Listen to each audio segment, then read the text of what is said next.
Hello, ladies and gentlemen. Welcome to this tier list. This is going to be the 4-position tier list for patch 7.32e. Let's get into it. Okay, so starting with the shit tier, what are the worst 4 positions right now? Grimstroke. Grimstroke is one of them. So there is something that if I wasn't about to tell you, you would probably notice that is going to be pervasive throughout this tier list, and that is heroes that provide some sort of follow-up stun and damage. A lot of those heroes where that is kind of the main thing that they do, they are not very strong right now as a 4 position, particularly because that's what Meteor Hammer does. It's follow-up stun and damage, and everybody's getting one, and it works on towers. So Grimstroke, putting an Inkswell on a guy and having him go in, and it's like, whoa, now you have this extra damage and stun, that's Meteor Hammer. And I don't think the combos with Grimstroke are particularly strong to pick.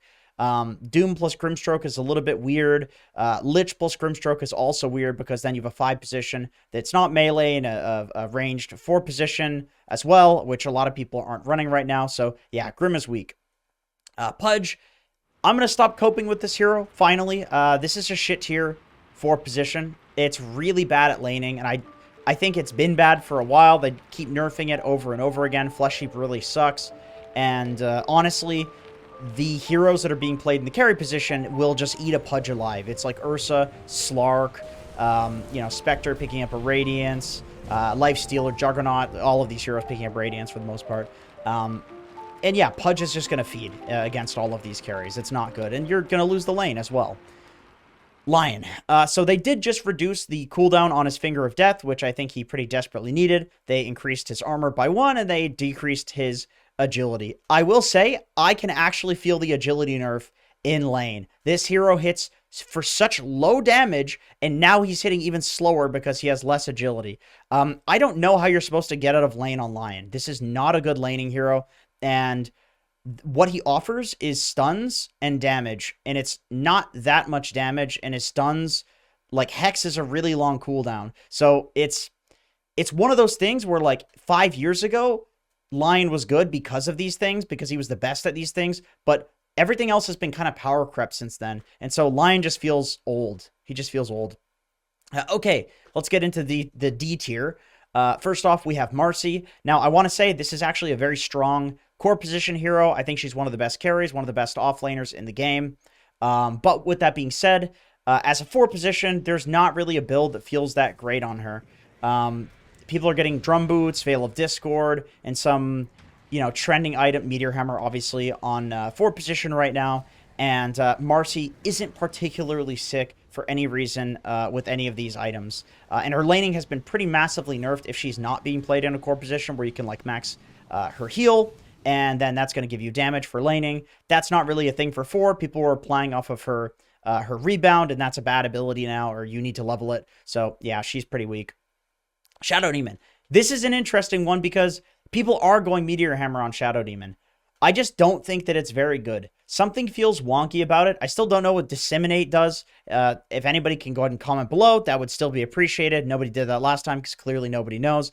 I mean, I will say, like, the ult can sometimes be very useful against, like, a Batrider or some hero that gets a BKB and wants to run around quickly, but Shadow Demon's Q, it doesn't feel like there's great illusion heroes to play with right now. There's a lot of stuff that can kill you. Your laning isn't really that strong. The Meteor Hammer is scuffed, and we'll get into why that's true later, because I think Meteor Hammer is strong in a certain archetype of hero that's not Shadow Demon. But yeah, he just doesn't feel like he's that strong of a hero, and the Meteor Hammer edition doesn't really help. Doesn't feel like a good build on him. Weaver, I think this hero's, like, okay. All of his abilities need some levels to be leveled up, and so I think he's a great carry right now. Because when you do level them up, they're really strong, but it's not a good 4. Nothing they've changed about the items or the hero. It makes him a good 4 currently, but I will say, like, I felt like I had to put this hero on the list just because I know this hero is going to come back as a 4 position at some point. It always does, so I really do consider Weaver to be a 4, just not a particularly strong one right now. Dawnbreaker, kind of similar boat where, like, Greaves, Pipe, these are things that she might build as a 4 position. These are not, like, the super trendy 4 items. Dawnbreaker, if you pick Dawn, then all of, like, the melee offlaners are kind of invalidated. You're not going to pick them. I don't know why I keep saying the word invalidated. It's just the word of the day, I guess. But she doesn't feel really good with any of the melee heroes. Those are a lot of like the Meteor Hammer buying offlaners. And yeah, I think if you're going to pick Dawn for like her saving capabilities, probably it's a better 5 position if that's all you're going to play around. Enchantress, they changed how her creep ability, how her enchant works. It did some weird scaling on it where like the slow is worse than the early levels, but then the duration is longer. It feels like a lot worse of an ability early on. And it was pretty good early for getting kills. So now it kind of feels like you have to max that. And because of that, you're not going to max impetus. You're not going to max the heal. And yeah, you need a lot of levels on her. I don't know. She's probably an offlaner right now, if anything. I don't even think this hero is that good as a 5. Her win rate's really bad. Keeper of the Light. This hero would probably be better if there were actual Coddle combos played in the offlane. Like if Ember Spirit was an offlaner, if Bristleback was a strong hero. I think Coddle's actually in a totally decent spot. It's just that he is played, he's not OP, so he's not pickable just because like the hero is insanely strong or something. And a lot of the time that he comes into the meta, it's because the meta combos with him are very strong, because otherwise you're picking a 4 position that totally lacks any form of disable, and that's pretty bad. Okay, moving on to the C tier, we have Shadow Shaman. So this hero, in the patch, he got a little bit of extra cast range on his Ether Shock, which is good. His Serpent Wards give a little bit less gold to the enemy team, which is good.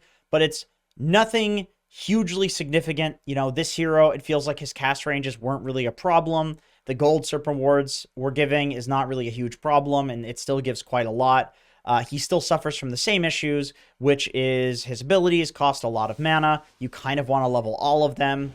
And then also, I think that there's less of a demand for pushing style heroes because Meteor Hammer is so popular. And as a result, actually, there's a lot of early game meta that's happening. Not that that wasn't happening before. Like Nature's Prophet was super powerful, and that's obviously a very early game. Death Prophet, also a popular hero for pushing towers and forcing things early. So yeah, Shadow Shaman just feels like he's not needed in the current patch.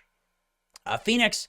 This is one that a lot of people have been playing. I saw this getting picked up like immediately after the patch was released. Ever since Fire Spirits has had 100% uptime at level 4, I have been a fan of this hero. I will say, though, the win rate does not look tremendously good. I still think that the Sunray nerfs have definitely hurt the hero quite a bit. That ability used to be insanely broken. There's a good amount of like egg killers that are still strong. You know, Sniper's totally fine. Snapfire is like an S tier hero on multiple positions, especially offlane right now. Yeah, Phoenix doesn't build drum boots. I think the Meteor Hammer on Phoenix it's just the same as it used to be, so it's not that sick. But Phoenix is still all right. Phoenix is in an okay place. Nyx Assassin. So I don't know. I mean, I feel like this hero has a pretty hard time getting out of the lane right now. You have to pick a very particular subset of offlaners to play with it. Like if Leshrac was popular in the offlane, which it's not. If Nature's Prophet was popular in the offlane, which it's decently popular, but it's more of like a carry hero. Like you basically need heroes that are going to win the lane themselves, because Nyx Assassin is not going to win the lanes for you. And honestly, I'm not even seeing the good Nyx players like Matthew, for example. I'm not seeing these players build into Meteor Hammer, so it kind of feels like it's just in the same place as it was before, which was decent. It was okay. Crystal Maiden. This hero is probably more of a 5 position. As a 4, there are a lot of like 5 positions that I think you will feed to right now. There's heroes like Slark, like Ursa as carries that will also eat you alive for the same reasons that Pudge is shit tier. But Crystal Maiden is just a good hero. Pudge is a bad hero, so CM is a decent 4 position. Bounty Hunter. This hero was proven to me by, I think it was Geek Slate at the recent major, that it is actually not a bad hero. I think it's highly specialized. I think you have to be very good at it. You probably want to go for some like phase drum boot build on him. Maybe there's some new thing that can work. Maybe like Medallion, Solar Crest. I see the odd person building Solar Crest because it did get slightly buffed. Maybe a bit of a forgotten item in the patch. But I think BH, yeah, BH is just exists in a specialty position right now. Skywrath Mage falls victim to the same issues as Grimstroke, in my opinion, where a lot of heroes are not really desiring follow-up to their stuns because they already have it in the multiple Meteor Hammers that people are buying. I also think that the Zoo meta is still incredibly strong. Beastmaster, Lycan is like one of the most powerful heroes in the game, and these heroes destroy Skywrath Mage because he has so little armor and just nothing to get away from them and the summons. So that can feel incredibly bad. Chen. Chen is, I would say, in the same kind of category as Bounty Hunter right now, in the sense that I feel like if you're a Chen player, you can play at 4, you can play at 5, you can still do the rush mech thing. It's still going to be good, but you really have to know what creeps are strong, and you're going to have to abuse those. But it doesn't feel like a hero that feels fair to put into the D tier just because I think Martyrdom from the Aghanim Scepter is still incredibly powerful. I think Hand of God is one of the strongest abilities in the game, but it's a hugely specialized hero for sure. Pangolier, definitely a better offlaner. The South American teams have proven time and time again that this is a good offlane hero, and now every other team is copying it. Mid laners, obviously Pango is still one of the strongest mid laners in the game, especially now that people are copying Quinn and just using Rolling Thunder for every single rune spawn, guaranteeing that they get like double damages and haste runes galore because you don't want to fight a Pango in the river. Nobody can. So Pango's still a really good mid, and he's a really good offlaner, but I think as a 4 position, the recent nerfs, Shield Crash does less damage at level 1. His laning is a lot weaker because of that. You need some levels. It's fallen by the wayside in the support positions for sure. Axe, okay, I will say this on the record. I have always thought that Sir Action Slacks was correct with the Diaper Man build. Now, there are some things that I wouldn't do that he does. I will say that. He's not 100% correct on this, but, you know, Nikola Tesla wasn't 100% correct about how electricity would work in society. So, you know, with all great geniuses comes a little bit of insanity. And so I do think that Axe, with the move speed that he just got, with the spin range that he just got, I legitimately think maxing Battle Hunger, going for like Veil, maybe going for Drum Boots, Meteor Hammer is also a possibility. I think all of these things are in the realm of possibility, and you might see a team pull this out as a 4 position in future tournaments. Moving on to the B tier, we have Clockwork. So until this patch, this hero was pretty much exclusively a 5. Now it's like 40, 60, 4 position, 5 position, and it might even go closer to 50% in the coming weeks because I see people going for Drum Boots on Clockwork, and it feels really good on him. Also, Force Staff was just nerfed. The mana cost on it is fairly significant, I would say, especially for heroes like Tiny that are, you know, played in the support role that have a low mana pool. People are going Mana Boots on some of these heroes to sustain the Force Staff mana cost, even just like the max mana pool that is needed to press all of your spells and then also have mana to use the Force Staff. So that helps Clockwork a lot. As well as the fact that I think Clock is really strong against a lot of the 5 positions, especially in the lane. Heroes like Silencer, Treant Protector, Chikiro, these are all very strong 5 positions, and Clockwork absolutely loves playing into and laning into these heroes.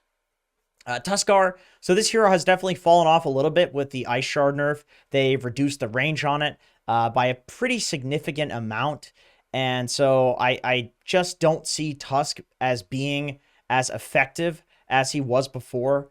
They also reduced the damage on Walrus Punch, which of course is going to have some sort of effect in his like bursting capabilities. But the big thing is it's a lot harder for him to do those like clutch ice shards where he's catching people out from super far away, or giving vision so that he can use his snowball, giving vision so he can, you know, catch somebody out up a high ground, whatever, something like that. It's a lot harder for him to do that right now. So he's falling off, but still B tier. Io, I see the Io players are definitely out in full force. Holy Locket's a great item still. Mechanism is a good item.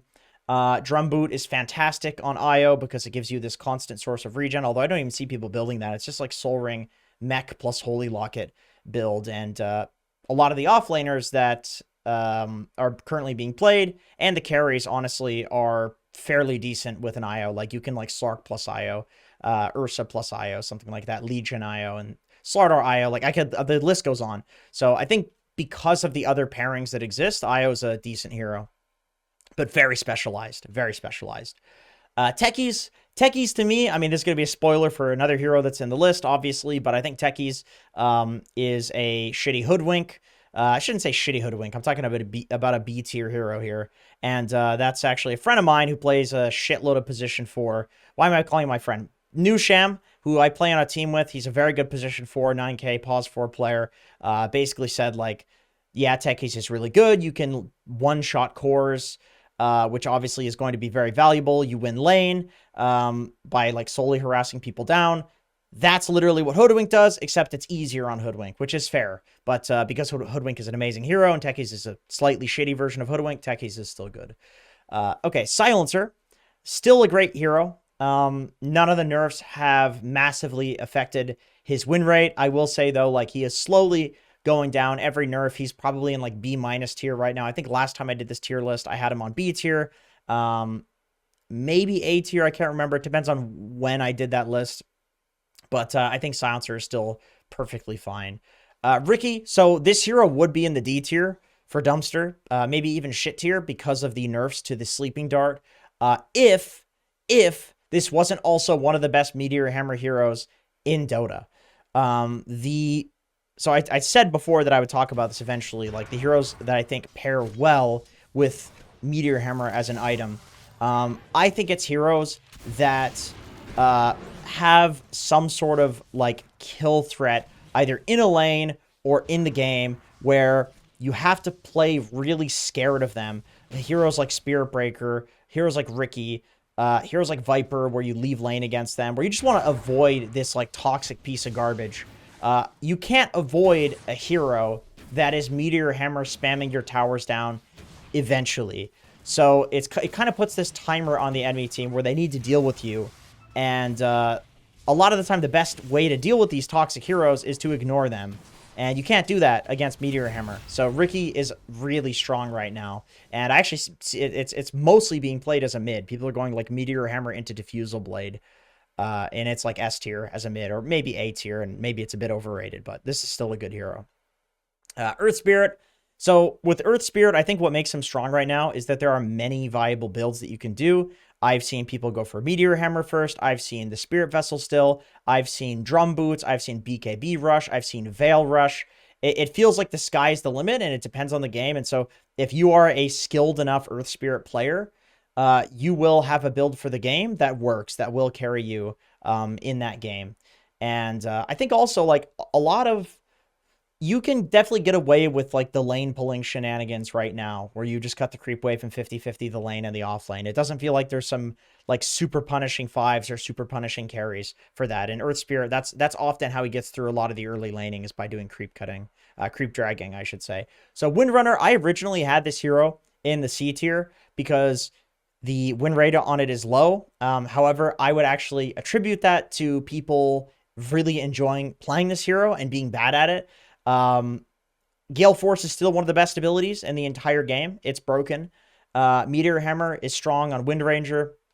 Not as strong as on Ricky, because she is not one of these toxic heroes that you have to stop laning against. However, she does have a setup stun for it, which is pretty nice.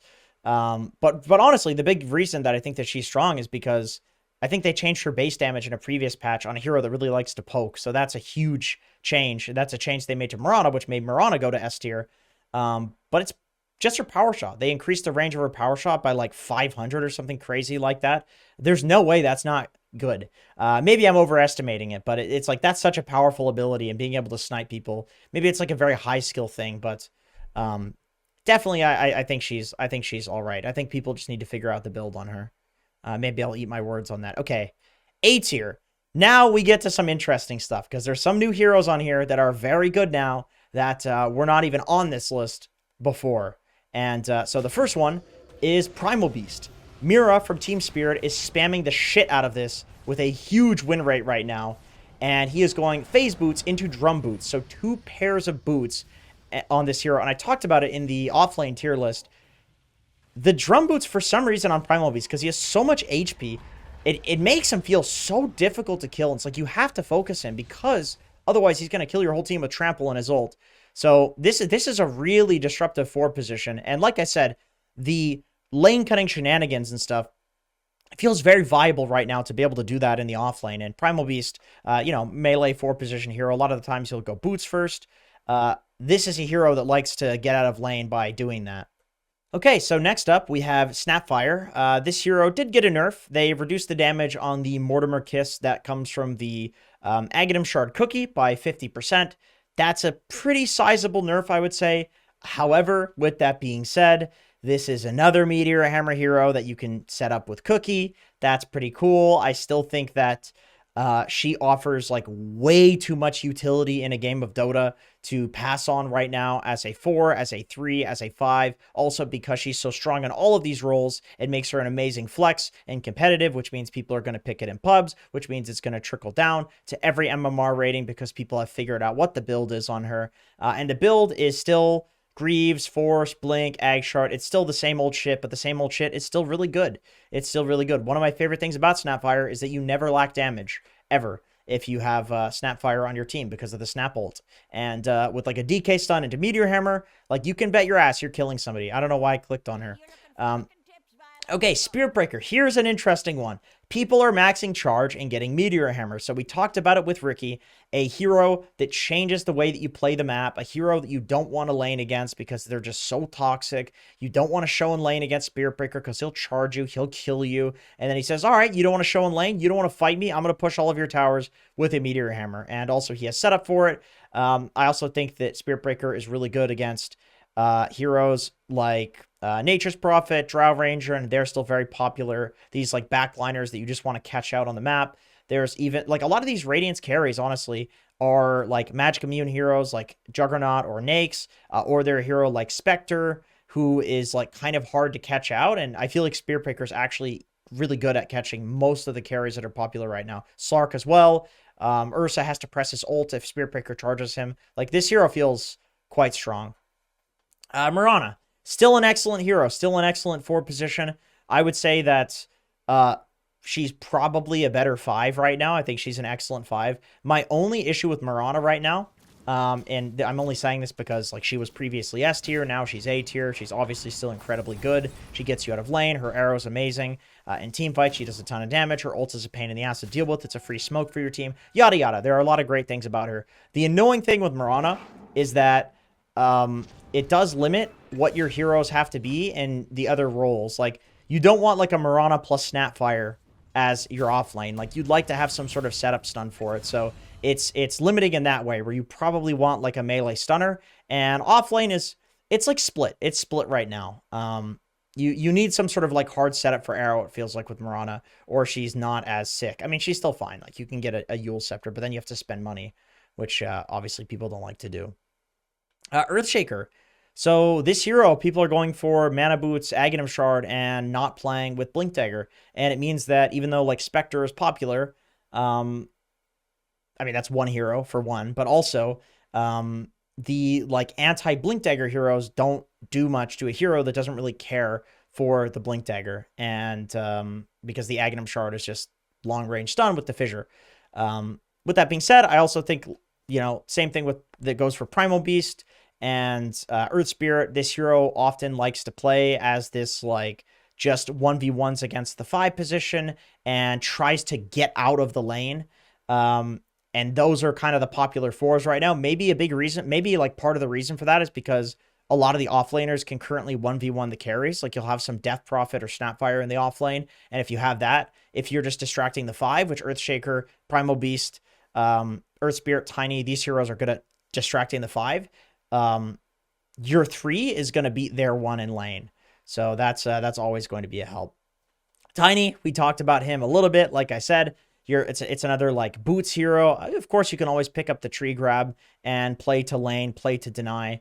But yeah, they didn't nerf enough about this hero. They nerfed the Aghanim Scepter, which is like, this is like a 50-minute timing on Tiny for maybe like 40-minute if you're having a really good game. So it didn't change much about the hero. It's still the same old Tiny on the same old patch, plus Radiance, plus Meteor Hammer.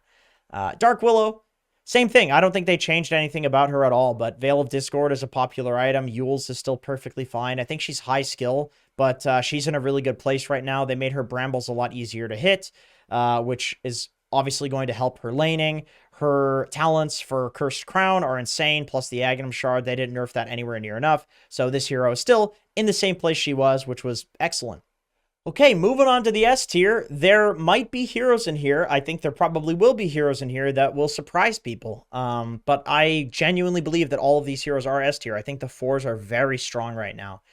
So starting with Monkey King, this is not a Meteor Hammer hero. This is not a Drum Boot hero. None of the new items are crazy good on Monkey King. Maybe you could argue like Nullifier feels really good on him eventually. But honestly, it's just the build people have figured out. I mean, they did change so that he has a little bit more agility right now. And then also he has better cast time to get your max Primal Spring, which obviously is going to be good for Monkey King in general, especially for laning. But honestly, the build, people are going double Wraith Band, then they're going Diffusal Blade, Orchid, Scotty. They're building like a carry. And by God, it is really hard to deal with. I think he lanes incredibly well against most of the popular carries. A lot of them are melee right now, and even the ranged ones. The improvement of his tree jump means you can get on top of those heroes a lot easier, and when you do, they're slowed more and they take more damage. But yeah, Monkey King is fantastic right now. He's a super solid hero, and if you're a carry who's forced to play 4, this is the hero for you because you just build it like a carry. Hoodwink. So there are 2 builds that people are doing on Hoodwink, or maybe 3, but good Hoodwink players will say that there are 2. There's Meteor Hammer, where I would say if you're the only hero on your team, or maybe if there's an extra Meteor Hammer, because in pubs people like to build a shitload of these. You don't want 5 of them, but 2 is fine, whatever. Ideally 1. You can go Bushwhack into Meteor Hammer combo. That's going to be a shitload of damage to towers, a shitload of damage later on when you are comboing heroes also with your ult, because you can channel Meteor Hammer while you're channeling your ult, which is pretty insane. The other build on Hoodwink is still the Ethereal Blade build, where you play to one-shot people and you get the Aghanim Shard, which is going to give you even more magic damage. And then the third build is like Blink Dagger Ether Lens, which is perfectly fine. It's more of like a utility build, and I think most 4 positions like to play this hero as like a one-shot hero right now, which is really cool. And I think she does very well against a lot of the popular carries too, as well. It's hard for them to like catch her. It's easy for her to harass them, and so a lot of them die to Hoodwink in the game as well if she can catch them out. Gyrocopter. So Saksa is spamming this hero right now to a high degree of success. He is eventually building into Drum Boots. That is a part of his build.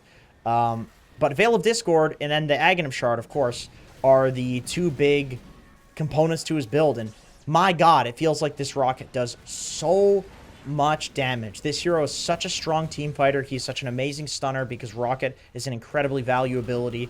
And the laning is really strong too. It's difficult to lane against him because not many heroes can kill the Rocket before it launches and hits them. Maybe if Lina was still a very popular carry, and if it wasn't, leaning towards mostly melee heroes right now, Gyro would be weaker because obviously Gyro is very good against melee heroes because all of his abilities are melee range, and then you can't hit the Rocket if you're in melee without dying to it. So Gyro is very strong. Muerta. Okay. Honestly, I will admit that I was wrong on this one. When I first read this hero, I had a very naive approach where I saw that her E ability had some sort of auto-attacking capabilities associated with it, and I was like, oh, this is a carry. It's not a carry. This is a support. I'm seeing it also played in the offlane. Her W, I think it's a W, that puts down the ghosts. Like, that shit is one of the most broken abilities that's ever been added to Dota. It feels like a perma-silence, especially if you can pair it with something else. And thankfully, she has her Q, which can fear people back into it, silencing them again once they've run out of it. People are going Blink Dagger and Ether Lens and playing to like blink in and then fear people out with her, I don't even know what the ability is called, but her shoot ability that fears people. You have to bounce it off of a tree. People are skill shotting with that, and it looks really good. They're ignoring the fact that she even has an E ability, and she's still incredibly strong. They just buffed her. They just made all of her numbers a little bit better, so that definitely helps. But I also think people figured out this is not a carry, and so the win rate is tremendously good right now. Treant. Arguably the best Meteor Hammer hero in Dota, because he just sits in a lane and defends towers and shoves towers. That's what he does. And his ult is a BKB piercing disable that sets up for Meteor Hammer perfectly at level 1. And the little bit of extra damage on top of Treant's Q and his W is honestly enough to full to zero most heroes. So I would say that this is probably a better 4 position than it is a 5 position currently, and I think it's actually an S tier 5 position as well. I think Treant is busted. I know some people might disagree with me on that because of the recent nerfs to Nature's Guise, but I can say I do not feel the changes to that. That is a strictly laning nerf, and this hero, because of his insane base damage, is one of the best laners in the game. already. So this hero is insane. Rubik, man, they changed his Aghanim shard so that the cooldown on his lift is not shorter now when you lift your team. It's like such an insignificant change. It's still a really good patch for Rubik. He's got a lot of amazing stuff to steal. Earthshaker's popular, Tiny's popular. Like, the list goes on. There's so many good things to steal right now. And his laning is phenomenal. Like, this hero's late game has always been good. And when they finally made his base damage higher, and then Fade Bolt is just a great ability for trading already. It's like his laning became... He's one of the best laners in the game currently, and it's a hero that has always been one of the best heroes in the game if you can just get out of lanes. So he is still incredibly powerful, not because any of the new items, but just because ever since they buffed his base attack damage, he's been strong. So anyway, that's it. Thanks for watching, guys. I appreciate it. I'm going to move the cursor off of the heroes, and then I'm going to show you. Here they are, all of them. Look at that. Do you see that Pudge and Dogshit tier? I'm going to keep picking that because I'm an idiot. Thanks for watching, guys. I appreciate you, and I hope to see you in another one.